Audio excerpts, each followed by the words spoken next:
자, 두 번째 시간 시작합니다.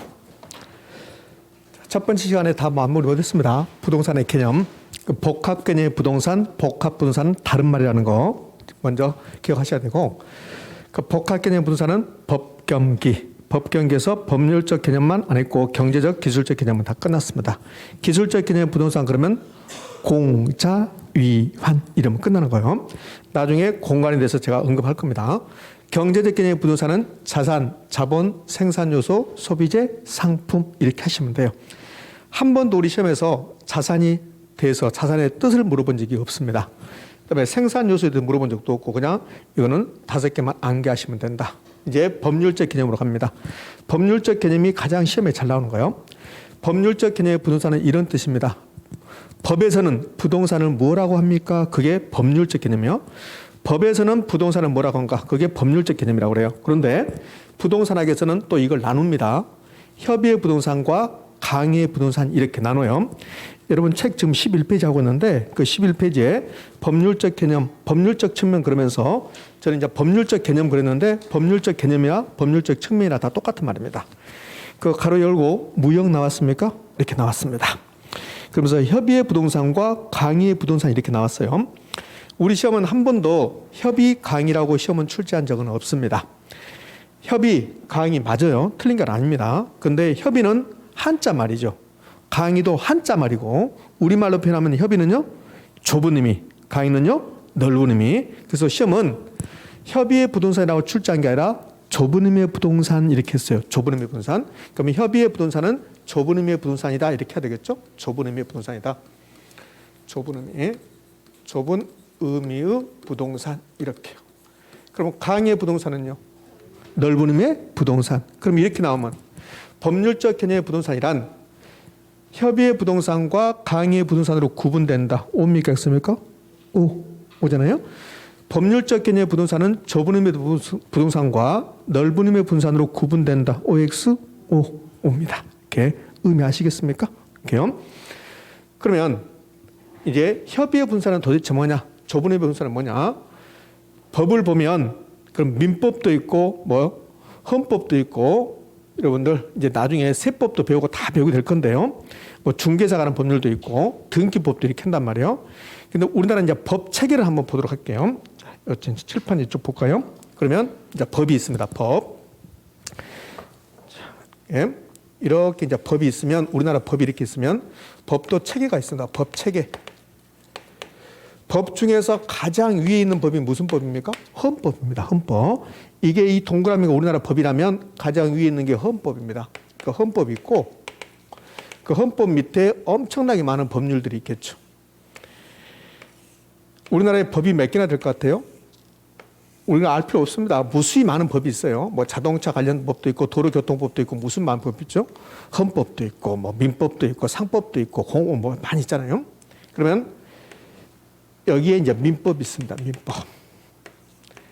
그 법 체계 중에서 이 법 체계 이 전부가 법인데 이 법 중에서 민법은 넓은 의미입니까? 좁은 의미입니까? 좁은 의미잖아요. 좁은 의미. 우리나라에 엄청나게 많은 법이 있는데 그 많은 법 중에서 부동산이 뭐라고 개념 정의한 법은 딱 민법밖에 없어요. 민법 99조 1항을 보면 뭐라고 나오냐면 이렇게 나와요. 토지 및 그 정착물이 부동산이다 이렇게 나와요. 그 민법에서 말하는 부동산을 우리 부동산학에서는 좁은 의미의 부동산이다 이렇게 표현하는 거야. 그러면 협의의 부동산을 다른 말로 좁은 의미의 분산인데 이 좁은 의미의 부동산, 협의의 분산, 좁은 의미의 분산은 민법에서 말하는 부동산이다. 토지하고 그 정착물이다. 그래서 네 가지가 똑같은 말입니다. 어떻게 네 가지가 똑같은 말이냐면 좁은 의미의 부동산, 협의의 부동산, 민법상 부동산, 토지 및 그 정착물이 다 똑같은 말이에요. 그럼 최근에 시험에 출제했던 것은 이렇게 출제한다고. 민법상 부동산이란 토지 및 그 정착물을 말한다. OX? 그 다음 연도에 토지 및 그 정착물은 민법상 부동산이다. OX? 이렇게. 됐습니까? 그러면 이게 이제 민법에서 말하는 분산이 좁은 의미의 분산, 협의의 분산이고 그럼 넓은 의미의 부동산, 강의의 부동산은 협의의 부동산을 당연히 포함시키는 거죠. 그러면 강의의 부동산은 이 전체를 보는 거야. 전체. 근데요 여기에 이게 자동차에 관한 법률이 있습니다. 자동차. 이건 외울 필요 없어요. 자동차에 관한 법률을 보면 뭐라고 나오냐면 여러분들 자동차가 핸드폰이 시계가 부동산입니까? 동산입니까? 동산이죠. 동산. 그럼 여기 이제 자동차가 있고 시계가 있고 핸드폰이 이렇게 있습니다. 전부 다 동산입니다. 그런데요. 이 자동차도 동산이고 시계도 동산이고 핸드폰도 동산인데 자동차는 구입해서 구청에 등록이에요. 등록. 그러니까 똑같은 동산인데 등록하는 애들이 있어요. 등록하는 애들. 그 애들은 부동산처럼 해주는 거야. 부동산처럼. 본질이 부동산이 아닌데 법적으로 부동산처럼 해주는 것들이 있더라. 그것을 준부동산이라고 그래요. 준부동산. 이 자동차에 관한 법률을 보면 자동차는 동산인데 자동차를 등록을 한다면 부동산처럼 해주겠습니다. 이걸 준부동산이라고 한다고. 준부동산. 준부동산. 그러면 이 준부동산은 자동차처럼 준부동산은 좁은 의미, 민법에서는 부동산을 하지 않지만 법을 넓게 해석한다면, 법을 넓게 본다면 자동차도 뭘로 본다? 부동산처럼 보겠습니다. 그걸 준부동산이라고 하고 준부동산은 협의의 부동산입니까? 강의의 부동산입니까? 강의의 부동산이 되는 거예요. 그럼 강의의 부동산, 넓은 의미의 부동산은 협의의 부동산, 즉 좁은 의미의 부동산에다 뭘 포함시킨 것이다? 준부동산을 포함시킨 것이다. 그러면 강의의 부동산은 협의의 부동산에 준부동산을 포함시킨 것이다. OX, O. 준부동산을 다른 말로 간주부동산, 의제부동산이라도 불러요. 그러니까 준부동산, 간주부동산, 의제부동산 다 똑같은 말인데 가장 일반적인 표현은 준부동산입니다. 준부동산. 혹시라도 의제부동산 이렇게 나오면 그것은 준부동산을 뜻한다. 그러면 이제 준부동산은 시험을 뭘 잘 내냐면 이걸 잘 내요. 준부동산이 도대체 뭐냐? 준부동산은 본질인 부동산이 아닌데 등기나 등록으로 공시한다면 공시가 널리 알리는 겁니다. 그런다면 부동산처럼 해주겠다. 이런 것을 준부동산이다. 그래요. 그러니까 우리 책에 나온 것은 이렇게 나오잖아요. 준부동산이란 등기 등록의 공시 방법을 갖춤으로써 부동산에 준하여 취급되는 객체 이렇게 나왔습니다. 이거 필요 없어요. 객체 필요 없고 준부동산 그러면 여러분들 그냥 책에 있는 대로 쭉 기억하는 게 아니라 그냥 생각하시면 돼요. 아, 준부동산은 본질이 부동산이 아닌데 부동산처럼 해주는 것들. 그것을 뭐라 한다? 준부동산이라고 한다. 그럼 시험 뭐 이렇게 내요. 준부동산이란 등기 등록의 공시 방법으로 공시하는 특정한 동산 등을 말한다. 이렇게 한다고. 모든 동산이 준부동산이 아니에요. 특정한 것들만. 여기 볼래요? 자동차, 동산, 시계, 동산, 핸드폰도 동산이야. 그럼 전부 다 이게 준부동산입니까? 아니에요. 일정한 것들만. 자동차라든지 선박이라든지 항공기라든지 건설기라든지 이것들만 부동산에 준한다. 이걸 준부동산이라고 합니다. 이 가로에 나온 것들이 준부동산의 종류입니다. 자동차, 건설기가 건설 현장에 있는 것들입니다. 포크레인, 불도우지 이런 것들. 건설기가 뭡니까? 이런 거 안 물어봅니다. 항공기, 선박. 자, 여기까지 보면 요 네 가지. 본질이 부동산입니까? 동산입니까? 동산이야, 동산. 근데 자동차 등록하거든요. 건설기기도 등록해요. 항공기, 선박 다 등록합니다. 똑같은 동산인데 등록하는 것들이 있다는 거예요. 그들은 부동산처럼 해주겠다. 이걸 준부동산. 그러면 자동차는, 항공기는, 선박은 부동산에 준해서 취급한다. OX, O. 그렇게 쉬면. 준부동산이라는 것은 부동산처럼 해주겠다는 소리야. 본질이 부동산이 아니지만 그것을 준부동산이라고 한다. 뭐 공장재단, 강업재단, 어업권 이런 것도 다 준부동산을 처리합니다. 그러니까 준부동산이 나오면 이 개념하고 그다음에 준부동산의 소속을 찾아가야 돼. 준부동산은 경제적 개념입니까? 아니면 법률적 개념입니까? 법률적 개념, 경제적 개념 그러면 틀린 말. 그럼 이렇게 낸단 말이에요. 준부동산이란 등기 등록의 공시 방법을 갖춤으로써 부동산에 준해서 취급되는 물건들인데 이는 경제적 개념이다. 이렇게 한다고. 그 뭡니까? X입니까? X. 무슨 개념이다? 법률적 개념이다. 이렇게 나오셔야 돼요. 이렇게. 자, 준부동산까지 끝나고 나면 이제 복합 개념의 부동산이 다 끝난 겁니다. 그 부동산의 개념이 이제 거의 다 끝나갑니다. 완벽하게 끝나지 않았죠. 근데 뭘 안 했냐면 부동산의 개념에서 우리는 이걸 안 했습니다. 자, 봐요. 여기 토지에 대해서 안 했습니다. 토지 부동산이잖아요. 정착물도 부동산이잖아요. 그렇죠? 그거 안 했죠. 그러니까 여기 자산, 자본, 생산료 얘도 다 부동산의 개념에 포함시키는데 자산에 대해서 물어보지 않습니다. 자본에 대해서 물어보지 않습니다. 준부동산의 개념만. 그럼 토지에 대해서 물어볼 수 있고 정착물에 대해서 물어볼 수 있습니다. 그러니까 토지가 뭡니까? 그거는 안 물어봐요. 근데 정착물은 가끔씩 물어봐요. 올해 시험에 1번 문제가 정착물을 출제했습니다. 여러분들 정착물은 부동산입니까? 아닙니까? 부동산. 민법상 부동산, 협의회 부동산. 그래서 정착물을 올해 시험에 출제했죠. 자, 그러면 이제 부동산의 개념이 다 끝나려면 그러면 정착물을 보셔야 돼요. 정착물. 그래서 이제 정착물 한번 보도록 할까요? 정착물 봅시다. 책, 여러분 책은 한 장을 넘겨봅니다. 한 장을 넘겨서 10쪽에 정착물 나왔습니다. 그러니까 올해 시험은 부동산의 개념 1번 문제가 정착물을 물어봤는데 정착물의 개념 물어봐요. 개념. 11쪽을 보면 토지 정착물, 부동산 정착물 그 밑에 정착물의 구분 기준에서 표가 나오고 그렇죠? 표가 중요한 것 같죠? 표가 전혀 중요성이 없습니다. 가장 중요한 말은 1번 토지 정착물 이 부분이 가장 중요해요. 그러니까 올해 이걸 시험에 출제했었는데 이제 칠판을 볼까요? 여기 토지 정착물 나왔습니다. 토지 정착물. 1번이 정착물의 개념입니다. 개념. 여러분 정착했단 말은 내가 한 달만 노원구에 산다. 그럼 정착한 겁니까? 안 한 겁니까? 안 한 거죠. 나는 태어난 곳이 부산인데 서울에서 30년 동안 살고 있다. 그럼 서울에 정착했다고 그래. 나는 서울에서 태어났는데 광주광역시에서 50년 동안 살고 있다. 그럼 광주에 정착했다고 그래요.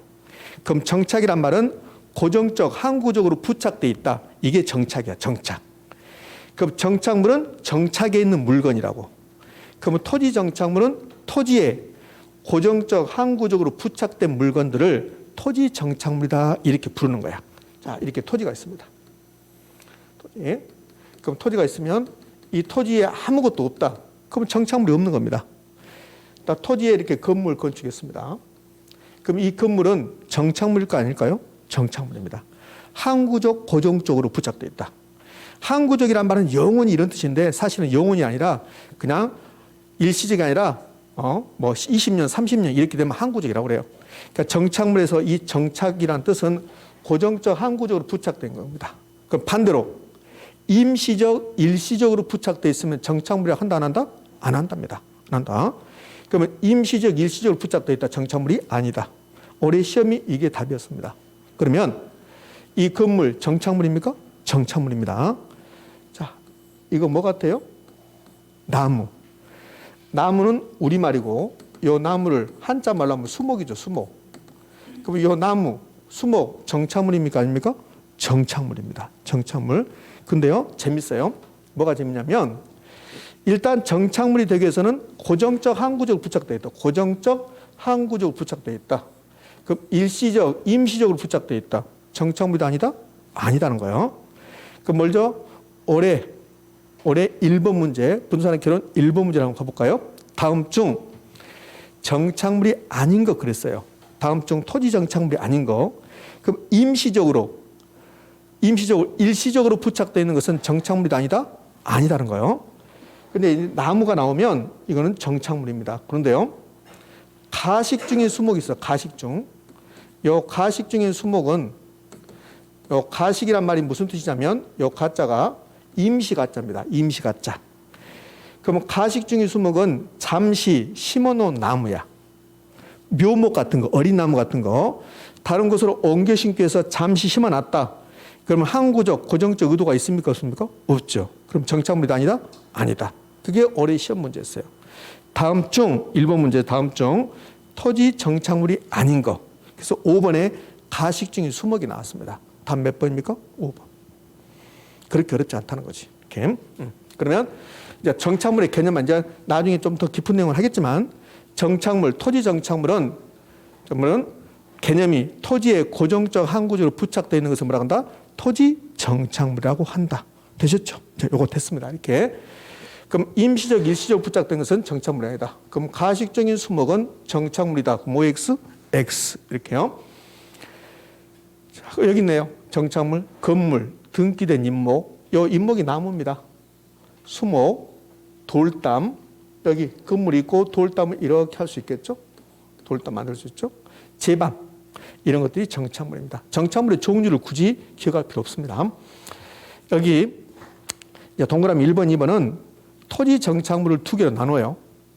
토지와 독립된 부동산으로 간주되는 거 있고 토지의 일부로 간주되는 거 있다. 이렇게 독립정착물, 종속정착물인데 올해 여러분 아니요 올해 아니라 가끔 이렇게 헷갈려요.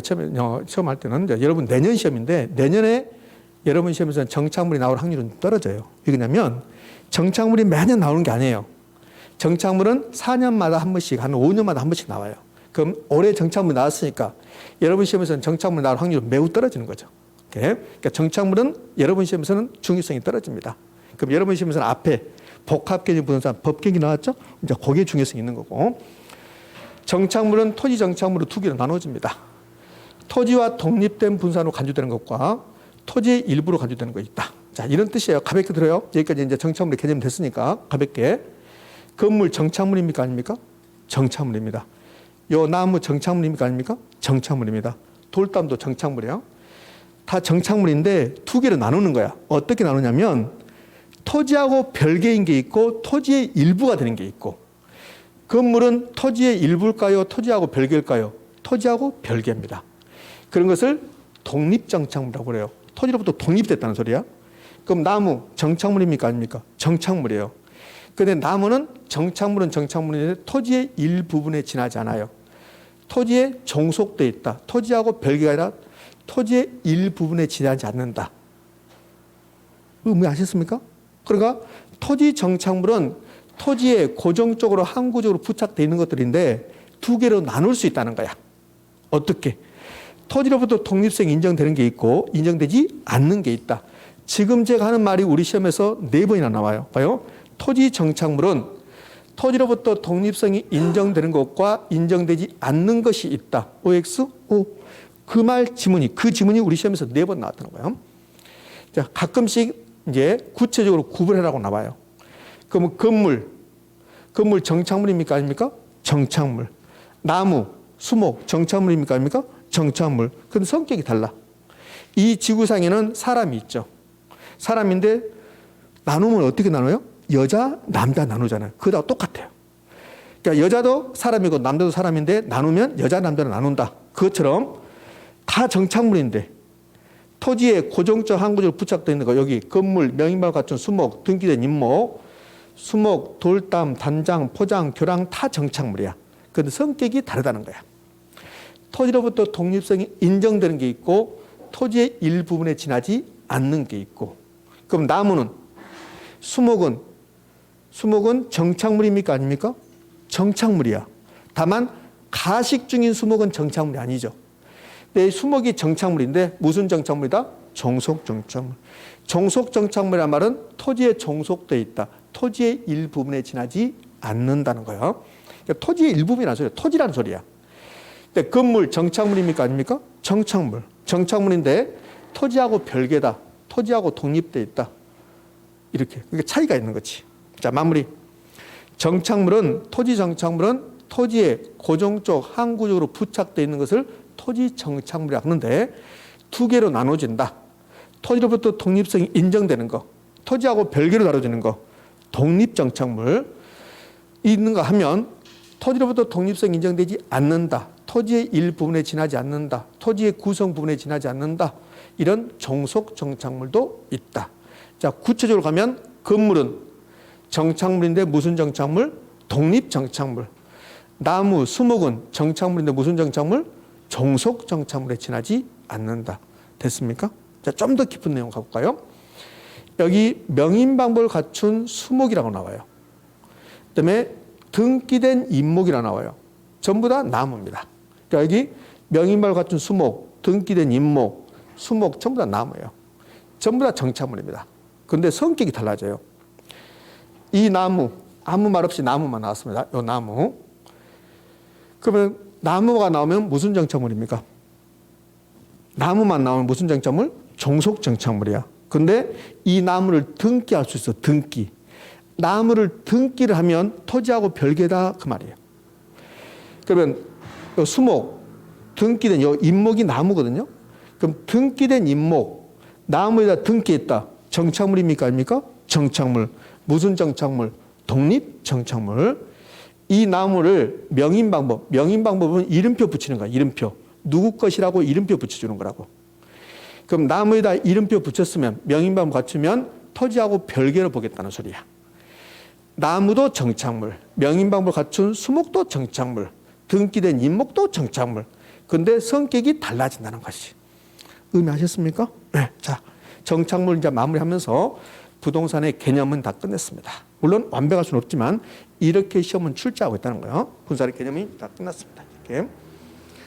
그러면 역시 지금까지 배웠으니까 가장 중요한 것은 어떻게 출제하는가가 가장 중요하다고 했잖아요. 그거 보셔야 돼요. 자, 기출주문 봅니다. 이거는 굳이 막 쓰려고 하지 마세요. 다음 주에 이거 다 반영해서 여러분에게 이제 OX 자료가 나갈 거라고. 그러니까 지금 굳이 쓸 필요가 없습니다. 1번은 보셨습니까? 아까 봤잖아요. 이 앞전 시간에 2번도 보셨습니까? 보셨잖아요. 자, 5번부터 갑니다. 5번이 올해 시험 문제입니다. 가식 중인 수목은 토지 정착물에 해당하지 않는다. OX? O. O죠. 그럼 이 가식 중을 빼버릴까요? 가식 빼버리고 수목은 토지 정착물에 해당되지 않는다. 그러면 틀린 지문이 되죠. 가식 중인 수목은 항구성, 고정성이 없죠. 임시적이죠. 그 정착물로 보지 않는 거죠. 그래서 수목이 나오느냐 가식 중인 수목이 나오느냐에 따라서 달라진다는 거예요. 자, 그럼 이제 3번. 넓은 힘의 분산에는 넓은 힘의 분산, 강의 분산입니다. 그럼 넓은 힘의 분산은 강의 분산은 이렇게 나눌 수 있잖아요. 협의의 부동산, 즉 좁은 힘의 부동산에다가 뭘 더한 것입니까? 준부동산을 더한 것이죠. 넓은 힘의 분산은 등기 등록 이상이 되는 항공기 선박 자동차, 등기 등록의 대상이 되는 항공기 선박 자동차가 뭡니까? 준부동산이죠. 등이 포함된다. OX, O. 이거는 우리 시험이 아니라 감정평가사 시험 지문입니다. 감정평가사 시험도 우리 시험처럼 부동산이나 개론, 우리는 개론이지만 감정평가사 시험에서는 부동산이나 언론이라고 했어요. 부동산의 개론, 여러분이 저하고 배우는 이 부동산의 개론하고 감정평가사 시험 1차 시험에서 부동산의 언론하고는 한 70% 내조가 겹칩니다. 그러니까 감정평가사 공부하는 친구들도 이거 다 배워요. 이렇게. 자, 4번 갑니다. 4번이 30회되죠.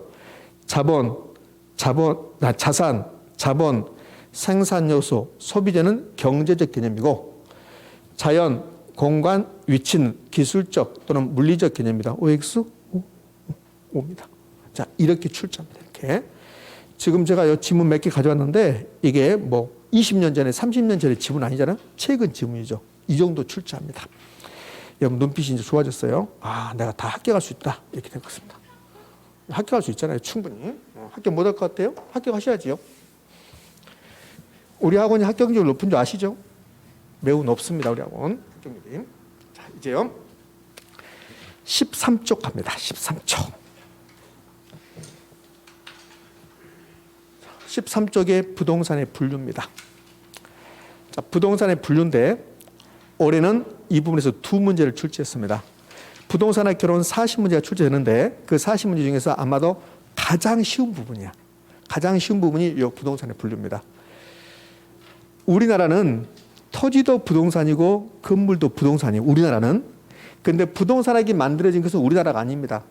우리나라는 부동산학이 들어온 지 얼마 안 돼요. 우리나라에 부동산이 들어온 것은 60년대 후반, 70년대 초반입니다. 그러니까 우리나라에 부동산이 들어온 것이 그렇게 오래되지 않았습니다. 약 50년 정도? 뭐 이 정도밖에 안 돼요. 부동산학이 만들어진 것은 미국입니다. 미국은 건물은 부동산으로 보지 않아요. 토지만을 부동산으로 봅니다. 그러니까 미국 입장에서 보면 부동산의 분류는 토지의 분류가 되는 거야. 근데 우리나라는 토지도 부동산이고 건물도 부동산이야. 그러니까 토지의 분류가 있고 건물은 주택, 상가, 공장 이런 게 건물이에요. 주택은 주거용 부동산, 상가는 상업용 부동산, 공장은 공업용 부동산 그래요. 그래서 이 주택의 분류가 시험에 4년 내지 5년에 한 번씩 나와요. 근데 올해 시험에 나왔거든. 그러니까 토지의 분류는 매년 나와. 토지의 분류는 최근 20년 동안 한 번도 안 빠지고 나와요. 토지의 분류는 매년 나오고 주택의 분류는 4년 내지 5년에 한 번씩 나와요. 그러면 작년에, 아니 올해지, 또 이렇게 헷갈린다니까. 올해 주택의 분류가 나왔습니다. 그러면 앞으로 주택의 분류가 나오려면, 그럼 통상적으로 그동안 했던 패턴으로 보면 앞으로 4년 내지 5년 기다려야 돼. 그러니까 주택의 분류도 역시 여러분 시험에서는 중요성이 떨어져 버린 거지. 그러나 토지의 분류는 매년 나와요. 토지의 분류, 토지의 용어인데요. 이제 책 보면 택지부터 해서 막 여러 가지가 나와요. 13페이지부터 해서 14페이지까지 토지의 분류에 대해서 나옵니다. 이렇게 다 할 필요는 없어요. 보면 엄청나게, 기타 보면 엄청나게 많잖아요. 다 할 필요는 없고 중요성이 있는 건 이제 몇 가지 해볼게요. 자, 칠판 한번 보자고요. 택지가 있고 부지가 나왔습니다. 그럼 택지하고 부지가 어떤 차이가 있는가? 여러분들 택지 조성했단 말 들어보셨죠? 택지 조성? 그러면 야산을, 농지를 택지 조성했다. 택지 조성해서 거기서 농사 짓습니까? 건물 짓습니까? 건물 짓잖아요. 그러니까 택지는 어떤 토지에 이렇게 토지가 있습니다. 이 토지가 있으면 이 토지에 건물이 있으면 다 택지라고 그래. 건물이 있으면. 건물은 세 가지야 주로. 주거용, 상업용, 공업용. 주거용은 주택, 상업용은 상가, 공업용 공장. 그럼 어떤 토지에 주택이 있거나 상가가 있거나 공장이 있으면 그 토지는 뭐라고 한다? 택지라고 부른다. 택지. 이용 중이다. 그럼 택지입니다. 또는 이용 가능하다. 이 토지에 아무것도 없다. 토지에 아무것도 없는데 여기다가 주택을 이렇게 건축할 수 있다. 그것도 뭐가 된다? 택지가 된다. 택지. 택지. 동탄 신도시 개발하는 곳을 가면 그럼 포크레인으로 야산을 막 깎아내려서 택지를 막 만들어요. 막. 그 택지에다 건물 짓거든. 그런 것을 택지라고 그래. 그러니까 택지는 주거용, 상업용, 공업용 건물이 있거나 그런 건물이 없다 하더라도 주거용, 상업용, 공업용 건물을 건축할 수 있다. 그것은 뭐라 한다? 택지라고 부른다. 이걸로 끝이에요. 더 이상 없습니다. 여러분 책 보면 이런 말이 나와요. 감정평가상 용어로 이런 말 나오죠? 그거 다 필요 없어요. 필요 없고 주거용, 상업용, 공업용이 있거나 주거용, 상업용, 공업용을 이용 가능하다. 그럼 뭐라 한다? 택지라고 부른다. 자, 이제 이 토지는 주택이 있습니다. 이 토지는 택지입니까? 택지가 아닙니까? 택지야, 택지. 자, 부지 갑니다. 부지는 땅이면 다 부지라 그래. 땅이면 다 부지. 그러니까 토지 용어가 택지도 있고 부지도 있고 막 그러는데, 근데 부지는 토지 용어 중에서 가장 포괄적인 거야. 모든 땅은 뭐라고 한다? 부지라고 부른다. 부지라고. 자, 그러면 이 토지, 자, 여기 번호 붙여볼게. 1번. 이 토지는 택지이다. OX, O. 이 토지는 부지이다. OX, O. 모든 땅은 부지라고 부르니까요. 자, 이제 두 번째요. 자, 이렇게 토지가 있습니다. 이 토지가 있는데, 이 토지에 이렇게 철도가 지나가요. 철도가. 그럼 철도가 지나갑니다. 자, 그러면 이 토지는 부지이다. O입니까? X입니까? O죠. 모든 땅은 그냥 부지라고 하면 돼. 이 땅은 부지입니까? 그러면 네, 그러면 돼. 모든 땅은 부지니까. 그럼 이 토지는 택지이다. OX, X. 철도가 지나가는데 건물 지을 수가 없으니까. 그 부지라는 개념은 건물이 있든 없든 상관없어요. 모든 땅은 뭐라 한다? 부지라고 한다. 그럼 1번처럼 건물을 지을 수 있으면 건축용지. 뿐만 아니라 건축이 불가능한 토지, 하천부지, 철도용 부지, 도로부지. 얘들도 뭐라 한다? 부지라고 부른다. 자, 개념 끝났어요. 더 이상 나오지 않아요. 자, 정리. 택지, 주거용, 상업용, 공업용, 주상공이 있거나 주상공을 건축할 수 있다면 그 토지는 뭐다? 택지가 되고, 부지는 토지 용어 중에서 가장 포괄적인 용어로서 건축용지 뿐만 아니라 건축이 불가능한 토지, 하천부지, 도로부지, 철도부지 다 포함한다. 이게 부지의 개념입니다. 그 부지하고 택지하고 중에서 어떤 게 더 넓은 개념입니까? 부지가 더 넓은 개념입니다. 자, 이걸로 끝이에요. 이제 후보지 이행지라는 개념을 할 겁니다. 토지의 분류, 지금 토지의 용어를 하고 있는데 매년 시험에 나와요. 요거 매년 시험에 나오는데 가장 많이 나오는 거. 가장 많이 나오는 게 후보지 이행지입니다. 13페이지에 1번 택지하고 부지, 2번 후보지 이행지, 3번 대지업 맹지, 4번 필지 핵지 쭉 나오잖아요. 이 중에서 가장 시험에 잘 나온 게 후보지 이행지입니다. 자, 그러면 이제 후보지 이행지를 설명하기 위해서요. 여기 여러분 책이 없는 거, 여러분 책이 없는 게 지금 참고 표시 나왔습니다. 요거는 책에다 표시할 필요 없어요. 이거 시험에 나오지 않습니다. 자, 이 부분이 시험에 나오지 않는다고 그랬어요. 후보지 이행지는 잘 나와. 근데 이 부분, 지금 여기 감정평가상 토지의 분류 나오죠? 얘는 후보지 이행지를 설명하기 위해서 이거 써놓은 거지, 이게 자체가 시험에 나온 것은 아니라는 거예요. 그럼 감정평가상 토지의 분류는 이런 뜻이에요. 감정평가사들에게 토지를 나누라 하면 이렇게 나눈다는 거야. 감정평가사들은. 감정평가사들은 토지를 나누라 하면 이렇게 나누는 거야. 감정평가사들에게 토지를 나누십시오. 그러면 토지는 택지지역, 농지지역, 임지지역 이렇게 나누는 거야. 이걸 용도지역이다 이렇게 불러요. 그다음에 택지지역은 아까 택지가 뭐였습니까? 주상공유였잖아요. 주거지, 상업지, 공업지였잖아요. 그러니까 택지지역의 뜻은 택지가 있는 지역이야. 그럼 농지지역은 농지가 있는 지역이고 임지지역은 산이 있는 지역이야. 감정평가에서 이렇게 나누는 거야. 자, 그럼 택지지역은 다시 또 나누죠. 주상공으로. 용도지역이 세 군데 나눠진다는 거야. 그래서 소분류 이런 거 시험에 안 나오지 않으니까 농지지역은 농사 짓는 지역. 그러면 밭농사 전지, 논농사 답지, 그다음에 가수원 이것을 전답과 이렇게 하는 거예요. 그러면 호남평야, 김제평야는 어디에 속합니까? 택지지역입니까? 농지지역입니까? 농지지역. 농지지역 중에서 전지일까 답지일까? 답지 이렇게 하는 거예요. 예? 임지지역 산이 있는 지역이죠. 나무가 있는 지역이죠. 근데 용재림하고 신탄림으로 나눠요. 임지지역은 용재림과 신탄림으로 나눈다. 이거 시험에 나온다 안 나온다? 안 나온다. 선생님 시험에 나오면 어떻게? 손목을 건다. 손목을. 제가 이제 오랜만에 이런 말 써보네요. 절대 나오지 않습니다. 이거는 후보지 이행지를 설명하는 거예요. 자, 그럼 일단 감정평가사는 토지를 이렇게 나누는데, 여러분 이제 궁금하잖아요. 용재림과 신탄림이 무슨 말인가? 용재림은 용자가 쓸 용자, 제자가 목재 제자. 목재로 쓸 수 있는 나무가 있는 지역을 용재림 지역이라고 그래. 나무들이 아주 좋은 나무들이 있는 지역을 용재림이라고 하고, 신탄림 지역은 땔감으로 쓸 수 있는 나무가 있는 지역을 신탄림 지역이다 이렇게 불러요. 그러니까 임지지역은 신탄림 지역과 용재림 지역과 신탄림 지역 나눈다. 이건 몰라도 상관없습니다. 이렇게. 자, 이렇게 나누는데 이제 후보지 이행지 개념으로 갈게요. 여러분은 중개사입니까? 중개사 후보입니까? 후보죠. 후보란 말이에요. 그러면 대통령 선거가 작년에 했는데 작년에 대통령 선거에 나온 사람들은 대통령입니까? 대통령 후보입니까? 대통령 후보. 그러니까 어떤 용도에서 다른 용도로 용도가 전환 중에 있다. 그러면 그것은 후보라고 그래요. 후보. 여러분은 그냥 중개사 자격증이 없다가 중개사 자격증을 따기 위해서 여기 왔습니다. 그러면 중개사 후보라고 하지 중개사라고 하지 않는단 말이에요. 그럼 이제 후보라는 개념은 무엇이 되기 위한 과정 중에 있다. 그것을 후보라고 한단 말이에요. 저는 14회 때 시험에 합격했습니다. 그럼 저는 중개사 후보입니까? 중개사입니까? 중개사. 이런 개념이에요. 그럼 이제 후보지 이행지는 이제 어떤 의미를 가지고 있냐면 용도 전환 중이라고 그랬어요. 이게 무슨 말이냐면 이 토지가 이렇게 있습니다. 동산 신도시를 가봐봐요. 혹시 가보면 이렇게 야산이 이렇게 있어요. 야산. 근데 이거 포크레인 불도저로 막 깎아내려요. 그래서 이걸 뭘로 만드냐면 택지로. 이게 지금 임야죠.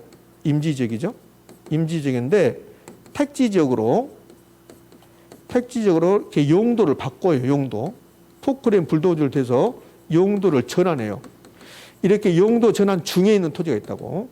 이렇게 용도 전환 중에 있는 토지를 후보지 또는 이행지라고 불러요. 자, 이 토지가 임지입니다. 산이었는데 택지를 이렇게 만들었어요. 택지가 이렇게 만들어졌습니다. 그럼 택지라고 만들어지면 그냥 택지라고 불러요. 근데 임지지역에 농지지역에 포크레인 불도저를 대서 택지로 이렇게 용도 전환 중에 있다고. 이런 토지를 후보지 또는 이행지라고 부릅니다. 자, 그러면 임야가 택지가 됐습니다. 그러면 택지입니까? 택지 후보지입니까? 택지. 임야를 택지로 용도 전환 중에 있다. 그럼 택지입니까? 택지 후보지입니까? 택지 후보지. 그게 후보지 개념이야. 그러니까 후보지 이행지는 현재의 용도에서 지금 농지인데 다른 용도로 임야로 용도 전환 중에 있다. 이 용도 전환 중에 있다. 이런 토지를 후보지 또는 이행지라고 불러요. 그래서 후보지 이행지의 공통점은 용도 전환 중에 있다는 거예요. 그럼 용도 전환 된 그러면 후보지 이행지가 아닌 거예요. 농지를 택지로 용도 전환 됐다. 그러면 후보지라고 해야 됩니까? 택지라고 해야 됩니까? 택지. 후보지란 용도 전환된 토지를 말한다. 그럼 OX? X. 용도 전환 중에 있다. 이행지도 마찬가지입니다. 그럼 후보지도 이행지도 전부 다 용도 전환 중에 있다. 그런데 어떤 차이가 있느냐? 후보지와 이행지는 공통점은 용도 전환 중입니다. 차이점은 용도지역 상호간이냐 용도지역 내에서냐 이 차이가 있어요. 자, 그러면 이제 후보지행지를 다시 이제 볼게요. 후보지행지는 자, 어떤 토지가 임지입니다. 임지인데 농지로 이렇게 용도를 바꿀 수 있어요, 없어요? 있어요. 용도 전환 중에 있다. 자, 어떤 토지가 임지인데 택지로 용도를 바꿀 수 있습니까, 없습니까? 있죠. 용도 전환 중이다. 농지를 택지로 용도 전환할 수 있는 용도 전환 중이다. 그럼 이렇게 되면 용도지역 상호간에 이 용도지역 상호간에 용도 전환 중입니다. 이런 토지를 후보지라고 그래요. 근데 이렇게 할 수도 있어요. 주거지역이 상업지역이 주거지역으로 용도가 바뀔 수 있죠. 이게 용도가 전환 중일 수 있죠. 자, 주거지역이 공업지로 용도 바꿀 수 있고 공업지역이 주거지로 용도 바뀔 수 있고 예전에 도시계획이 잘 안 됐을 때 도심 가까이에 공업지가 있었어요. 도심 가까이에. 근데 요즘은 시골 중소도시 가도 전부 다 공업지가 도시 예각으로 빠져나가거든요. 도시 예각으로 빠져나가면 그 자리에 아파트가 들어와요. 그렇게 아파트를 막 이렇게 건설하기 위해서 택지로 만드는 과정 중에 있다. 그런 토지가 공업지가 주거지로 용도가 바뀌는 겁니다. 그러면 여기 있는 거 지금 여기 봐요. 주거지가 상업지로, 주거지가 공업지로, 공업지가 주거지로 이렇게 용도 바뀌는 것은 택지지역 내에서 바뀌는 거예요. 택지지역 내에서. 그러면 택지지역 내에서 용도 전환 중이다. 이런 토지를 이행지라고 불러요. 그러니까 후보지 이행지의 공통점은 둘 다 용도 전환 중인데 용도지역 상호간에 바뀌었다. 그러면 뭐라고 하고? 후보지라고 하고 용도지역 내에서 용도 전환 중이다. 그러면 이행지라고 하고 그러면 이 전이 밭이 논이 될 수도 있고 논이 밭이 될 수도 있고 밭이 과손이 될 수도 있고 과손이 논이 될 수도 있고 이렇게. 그럼 농지지역 내에서 용도 전환 중이다.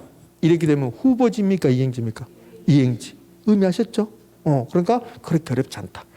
이게 가장 시험에 잘 나와요. 토지의 분류에서는 후보지 이행지가 가장 시험에 잘 나온다. 그러면 이제 약간 어렵게 나오면 이렇게 나온다고. 전지가 주거지로 용도 전환 중이다. 이렇게 되면 후보지입니까? 이행지입니까? 후보지. 전지가 답지로 용도 전환 중이다. 그럼 뭡니까? 이행지. 그럼 끝났습니다. 후보지 이행지는 더 이상 나오지 않습니다. 헷갈리면 이내 그러면 돼. 이내. 이 말은 이행지는 내에서 용도 전환 중이다. 그 후보지는 용도지역 상호간에. 요 기출지문 한번 볼까요? 27회 때 29회 때 연속적으로 나왔던 기출지문입니다. 이행지는 택지지역, 농지지역, 임지지역 상호간에 다른 지역으로 전환되고 있는 일단의 토지를 말한다. OX, X. 상호간에 나왔습니다. 그러면 후보지입니까? 이행지입니까? 후보지. 이행지라고 해서 틀렸습니다. 이렇게. 어렵지 않죠? 어렵잖아. 자신 있다? 부동산 학교는 85점 맞아야 되겠다. 85점 필요합니까? 필요치 않습니까? 필요치 않다. 80점이 필요한 거지. 민법에서 60점 맞출 수 있다. 그럼 부동산 결혼도 몇 점이다? 60점이면 끝난다. 아무것도 아니다. 우리는 다 합격할 수 있다. 여러분 눈빛은 매우 밝아졌습니다. 어제는 무슨 수업했습니까? 세법. 기온이 오빠가 하고 있구나. 세법 선생님 이름이 기온입니다. 임기온 선생님. 세법 어렵던가요? 어려운지 쉬운지 몰라요? 그렇구나. 올해는 세법 시험이 좀 어렵게 나왔습니다. 그럼 내년에 쉽게 나올 거라고. 이제 공법 아마 내일 공법인가요? 아마 내일이 공법일 것 같은데 올해 공법이 좀 어렵게 나왔습니다. 공법이 2차 과목 중에서 많이 어렵거든요. 근데 공법이 어렵게 나왔으니까 올해는 내년에는 여러분 공법 시험이 매우 쉬워요. 여러분은 어쩌면 시기를 잘 선택한 거라고. 이 중개사 시험은 한 해는 약간 어렵고 한 해는 약간 쉽고 그러거든요. 그러니까 올해는 약간 어려운 편이었어요. 그러니까 내년에는 약간 쉬워집니다. 여러분들 축하합니다. 자, 이제 계속 이어서 할게요. 맹지가 있고 돼지가 있는데 요 맹지 다음에 요 돼지. 여러분 책은 돼지부터 나왔어요. 그 돼지. 그 3번에 돼지라 나왔죠? 그 돼지 시험에 나올 일이 없습니다. 한 번도 안 나왔습니다. 지금 13쪽에 택지, 부지, 후보지, 이행지, 돼지, 맹지, 필지, 핵지 다 나왔어요. 법집지 시험에 다 나왔는데 3번에 있는 돼지 나오죠? 그 돼지가 아직 시험에 한 번도 나오지 않았어요. 그러니까 앞으로 나올 일도 없으니까 그 돼지를 막 고민하지 말라고. 제가 수업 시간에 오늘 수업 시간에 언급한 것만 하는 거야. 언급한 것만. 그것도 다 못하니까. 자, 그러면 요 밑에 돼지는 필요 없고 요 맹지 정도 보고 갈까요? 맹지. 자, 여기다가 이제 그림 한번 그려볼게요. 이렇게 도로가 있습니다. 자, 토지가 이렇게 있는데, 예? 토지마다 번호 붙여요. 번지수라고. 그 번호 붙인 토지를 필지라고 해요. 필지. 그럼 여기다 이제 번호 붙여볼게요.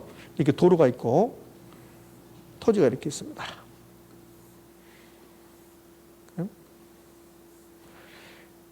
1번, 2번, 3번, 그다음에 4번, 5번입니다.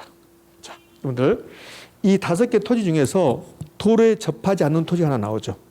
그 몇 번입니까? 3번. 이런 토지를 맹지라고 그래요. 다른 토지에 둘러싸여서 도로의 접속면을 갖지 않는 토지를 뭐라고 한다? 맹지. 우리 시험 한 4번 나왔습니다. 그대로 나와요, 이게. 여기 기출 봐봐요. 32회 때. 32회 때니까 작년 시험 문제입니다. 최근이죠, 작년이니까. 맹지는 도로에 직접 연결되지 않는 토지다. 이렇게 나와요. 이렇게 간단하게. 뭡니까? 없습니까? 이걸 맹지라고 합니다. 자, 맹지 한자를 써볼까요? 저 맹지 한자를 제가 한번 써볼게요. 자, 여기는 돼지까지 나오고 맹지는 한자를 안 써놨습니다. 왜? 내가 쓰려고, 내가 쓰려고. 자, 맹지를 한자 써볼게요. 이렇게 씁니다. 요게 맹자입니다. 맹지.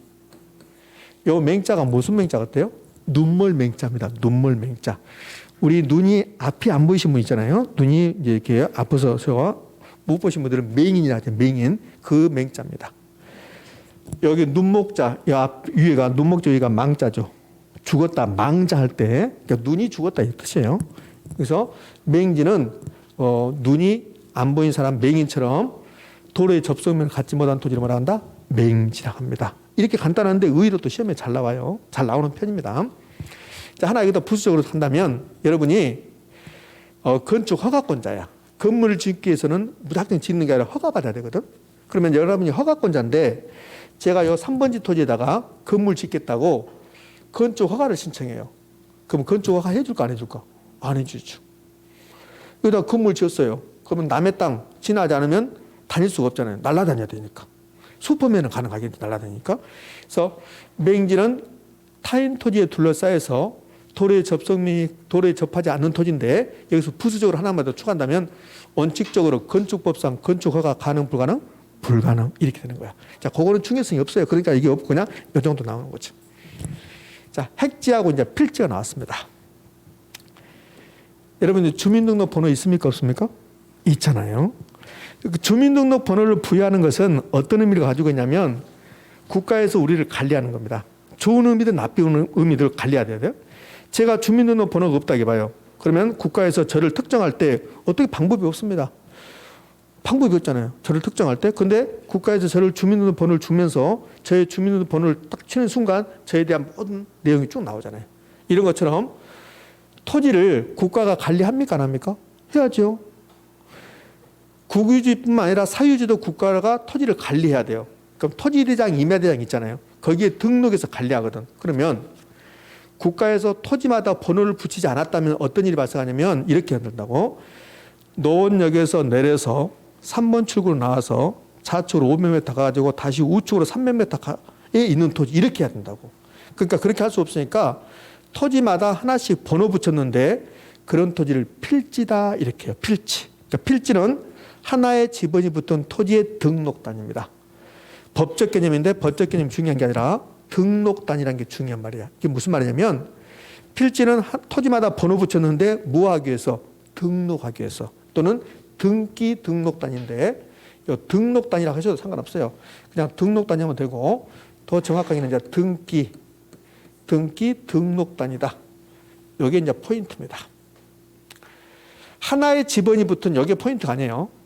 필지 나오면 그러면 지번이 붙은 이 포인트가 아니라 등록, 등기 단위가 포인트입니다. 필지란 하나의 지번이 붙은 토지의 면적 단위다 이렇게 되거든. 요 면적 단위라고 3번 냈거든. 그건 틀린 말. 등록 단위. 이 말의 뜻은 토지를 번호를 붙여서 국가가 토지대장, 임야대장 등기부에 등록하기 위해서 번호 붙였다. 이것을 필지라고 한다. 번지수다. 그렇게 하시면 돼요. 그걸로 끝입니다. 면적 단위라고 하면 X가 되고, 자, 획지. 획지의 포인트는 가격 수준입니다. 이게 포인트. 이것만 찾으면 돼요. 자, 지금부터 획지하고 필지를 좀 더 자세하게 한번 해볼까요? 이렇게 도로가 있습니다.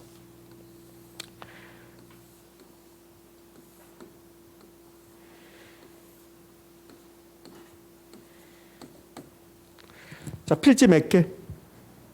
4개. 여기서 사필지라고 해요. 사필지. 그런데 1번하고 2번은 도로에 접했습니다. 도로입니다. 도로에 접했습니다. 그래서 1번 평당 1,000만 원. 1번 평당 1,000만 원입니다. 2번도 평당 1,000만 원입니다. 3번하고 4번은 도로에서 좀 멀어져 있어요. 그래서 3번하고 4번은 평당 500만 원입니다. 자, 이 그림에서 필지 몇 개? 4개. 필지 4개인데 가격은 몇 개 나왔어요? 2개. 이걸 가격 수준이라고 그래.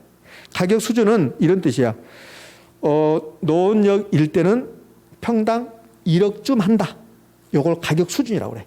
그러면 획지라는 것은 여러 가지 조건이 비슷하여 가격 수준이 유사한 일단의 토지를 뭐라 한다? 획지라고 한다. 획지. 획지는 가격 수준만 찾는 거야. 가격 수준 앞에 뭐라고 나오거든요. 그거 다 필요 없어요.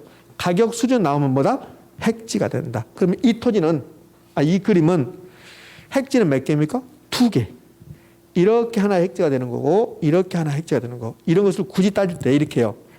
사필지 2획지 그래요. 필지는 4개잖아요. 필지는 4개인데 획지는 몇 개가 됐다? 2개가 됐다. 이렇게. 그러니까 획지는 가격 수준. 뒤에 보면 부동산 학적 개념, 경제적 개념 다 필요 없어요. 필요 없고 가격 수준 나오면 획지가 된다. 필지는요. 면적 단위, 등록 단위. 등록 단위. 획지는 가격 수준. 자, 이제요. 자, 필지하고 획지까지 끝나버렸습니다. 그 밑에 뭐가 나왔습니까? 법지하고 빈지가 나왔습니다. 법지하고 빈지. 자, 법지하고 빈지인데 아주 빈번하게 출제하지 않습니다. 자, 그럼 법지를 한번 가볼까요? 이번에는 계속 여기다 하니까 여러분 여기다 한번 해볼게요. 제가. 자, 토지입니다. 토지. 저기서 한룡실이라는 게 있는데 이게 쓸모입니다. 쓸모. 토지로서 쓸모가 있으려면 토지에다가 건물도 짓고 농사도 지어야 돼요. 그래야만 쓸모가 있는 거야. 그럼 이 토지 이렇게 건물 지을 수 있을까요? 건물 지을 수 있습니다. 여기다 농사 지을 수 있습니다. 그럼 요거 1번지 토지라고 봐요. 그럼 1번지 토지는 토지로서 쓸모가 있습니까? 없습니까? 있어요. 여기서 한룡실이 있다고 그래요. 요 밑에 약간 밑부분에 요 위에 있는 토지고 요 밑에 있는 토지입니다. 이 토지에다가 이렇게 건물도 지을 수 있고 이렇게 나무도 심을 수 있고 2번지 토지입니다. 그럼 1번지 토지, 2번지 토지 토지로서 쓸모가 있죠. 1번지 토지 소유자 갑입니다. 2번지 토지 소유자 을입니다. 그런데요. 자, 이 부분이 있어요. 이 부분. 1번지 토지와 2번지 토지가 경사졌어요. 이렇게. 두 토지가 위에 토지가 밑에 토지인데 이게 경사진 부분. 이 부분. 이 부분은 토지입니까? 아닙니까? 토지입니다. 이거 토지라고. 토지인데 이 위에다가 이 경사진 부분에다가 건물 짓는다든지 농사 지을 수 있어요? 없어요? 없어요. 그러니까 이 부분은 토지입니다. 토지는 토지인데 이 부분에 농사 지을 수 없습니다. 건물 지을 수 없습니다. 그래서 한룡실익은 쓸모는 있습니까? 없습니까? 없어요. 없거나 아주 작은 토지야. 그러나 법적으로는 토지로 인정합니다. 이렇게 경사진 부분 법적으로 소유권을 인정해 줍니다. 그러니까 소유권은 법적으로 인정하는데 한룡실익은 쓸모는 없는 토지. 이런 토지는 법적으로만 토지다. 법적으로만. 현실적으로는 토지라고 볼 수가 없다. 그러나 법적으로는 토지로 인정해 준다. 이런 토지를 법지다. 이렇게 법지. 그러니까 이걸 법지라고 합니다. 법지. 그러니까 법지는 토지는 토지인데 소유권 인정해 주지만 쓸모는 거의 없는 토지를 말한다. 법지, 경사지 토지를 법지라고 합니다. 그냥 이렇게 나와요. 경사지 토지의 법지. 빈지, 빈지 나중에 이제 제가 좀 자세히 하겠지만 오늘은 빈지는 바닷가 토지, 해변 토지 이렇게 생각하시면 돼요. 나중에 정확히 자세히 설명합니다. 근데 이 정도 하시면 시험 문제를 맞출 수 있어요. 빈지는 바닷가 토지인데 해운대 해수욕장으로 생각하시면 돼요. 일단 해운대 해수욕장, 경포대 해수욕장, 해운대 해수욕장 국가 겁니다. 그럼 개인의 소유권 인정합니까? 안 합니까? 안 해요. 여기 소유권은 국가, 이걸 해야지. 소유권을 인정하지 않습니다. 국가 거니까. 그러나 활용실익은 매우 높죠. 이런 토지를 이제 빈지 그래요. 시험에 이렇게 나와요. 빈지란 이렇게 나와요.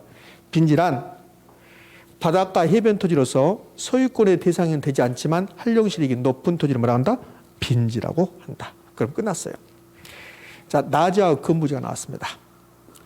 건부지가 시험에 나올 일은 거의 없습니다. 자, 이렇게 토지가 있습니다. 토지가 있는데 이렇게 철도가 지나가요. 이런 토지를 뭐라 하겠습니까? 철도부지 그래서 철도부지. 철도부지.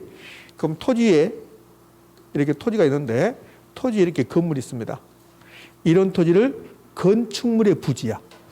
토지에 철도가 지나가면 철도부지, 하천이 지나가면 하천부지, 도로가 있으면 도로부지 그래요.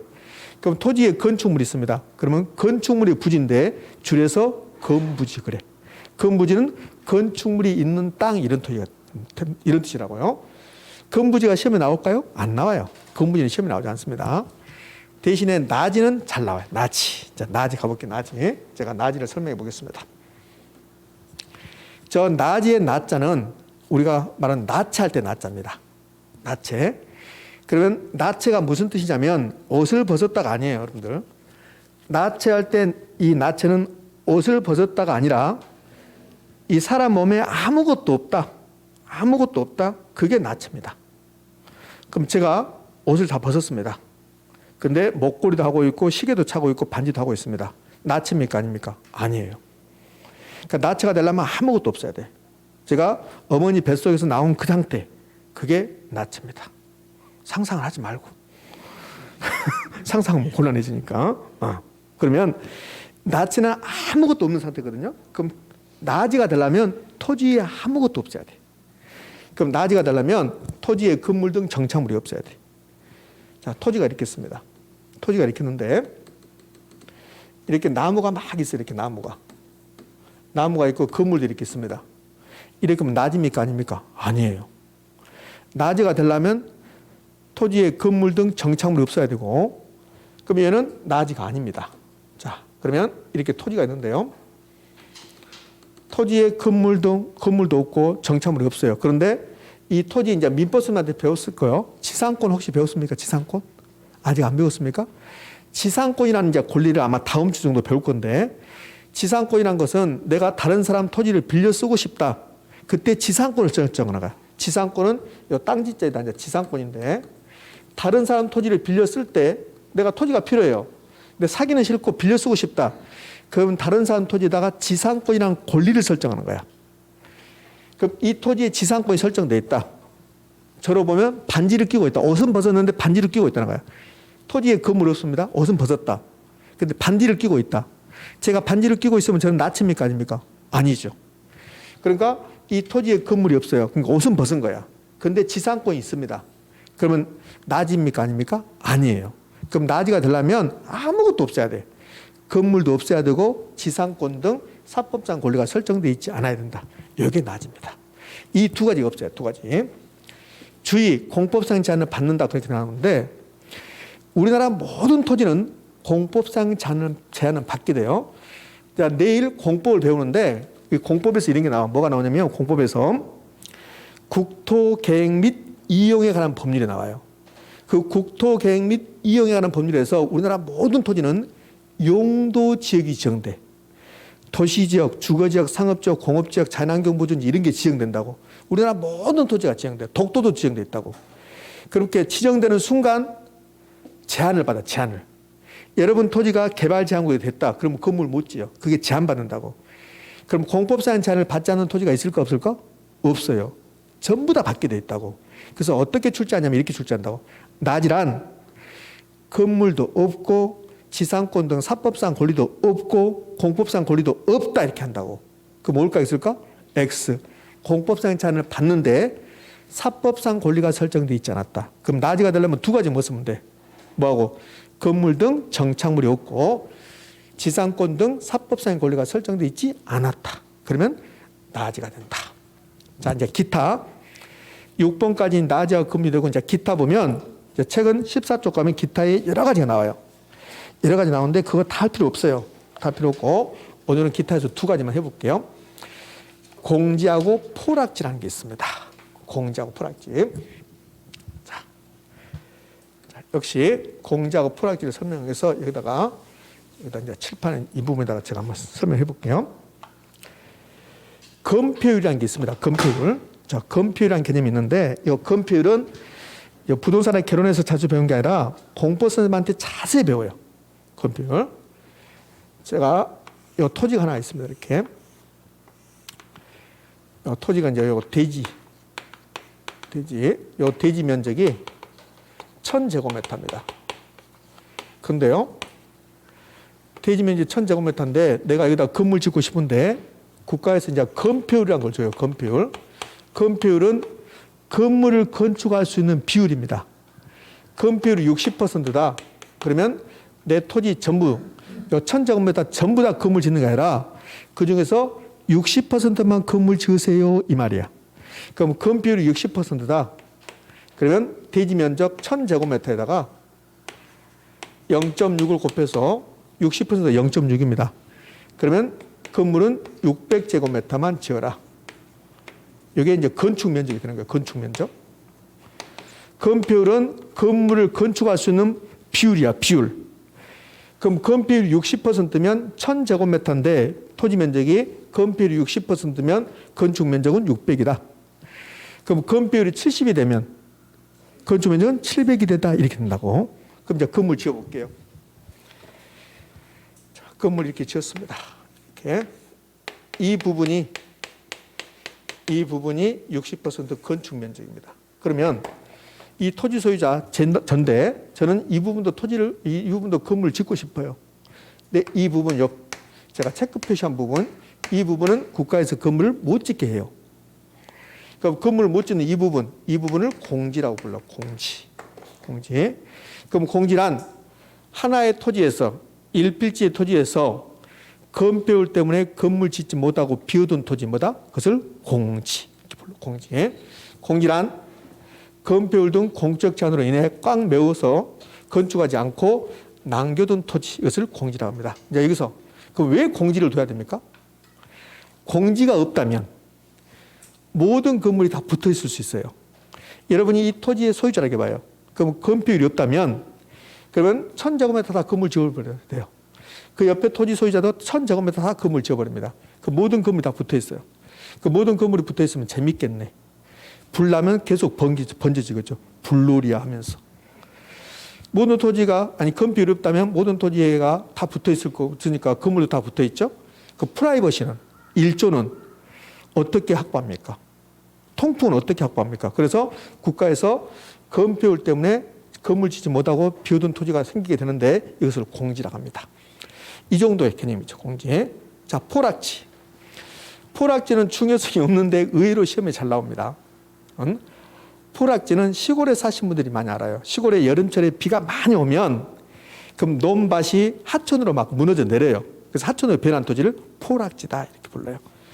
지적공부에 등록된 토지가 수면, 물 밑으로 잠긴 토지, 전답이 논밭이 하천으로 변한 토지를 포락지라고 합니다.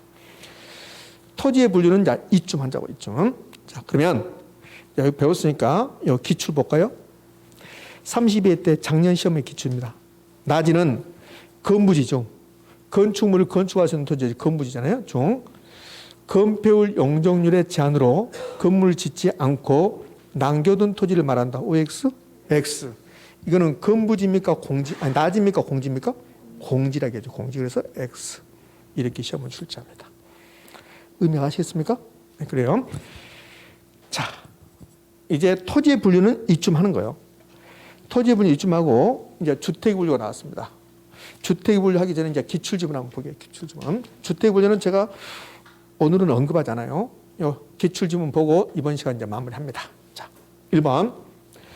핵지는 하나의 지번이 부여된 토지의 등록 단위를 말한다. OX, X. 핵지입니까? 필지입니까? 필지죠. 그래서 틀렸습니다. 핵지는 뭐가 나와야 됩니까? 가격, 수준이 나와야 됩니다. 2번 필지는 하나의 지번이 부여된 토지의 등록 단위다. OX, O잖아요. 그러니까 31회 때, 32회 때 전부 다 지금 필지 핵지를 좀 출제하고 있습니다. 3번 후보지는 후보지 나왔습니다. 후보지는 용도전환 중, 용도전환 중에 있어야 된다. 임지지역, 농지지역, 택지지역 상호 간에 다른 지역으로 전환되고 있는 지역의 토지를 말한다. 24회 때, 28회 때, 31회 때, 옵니까? X입니까? 후보지는 전환되고 있다. 용도 전환 중이다. 상호 간에 OX, O. 4번 이행지는 택지지역, 요거 순서 상관없어요. 택지지역, 농지지역, 임지지역 순서 상관없습니다. 4번 이행지는 택지지역, 농지지역, 임지지역 상호 간에 다른 지역으로 전환되고 있는 일단의 토지를 말한다. OX, X죠. 이거는 후보지입니까? 이행지입니까? 후보지죠. 후보지. 그래서 틀렸습니다. 그럼 봐봐요. 요 3번, 4번 후보지 이행지가 24회 때, 27회 때, 28회 때, 29회 때, 31회 때 계속 되잖아요. 네. 5번이 이제 올해 시험 문제죠. 올해 시험 문제 하나 넣었습니다. 제가 토지와 도로 등 경계 사이의 경사진 부분의 토지, 경사진 부분의 토지를 빈지라고 합니까? 법지라고 합니까? 법지라고 한다. 옵니까? X입니까? 오. 이 정도로 시험을 출제합니다.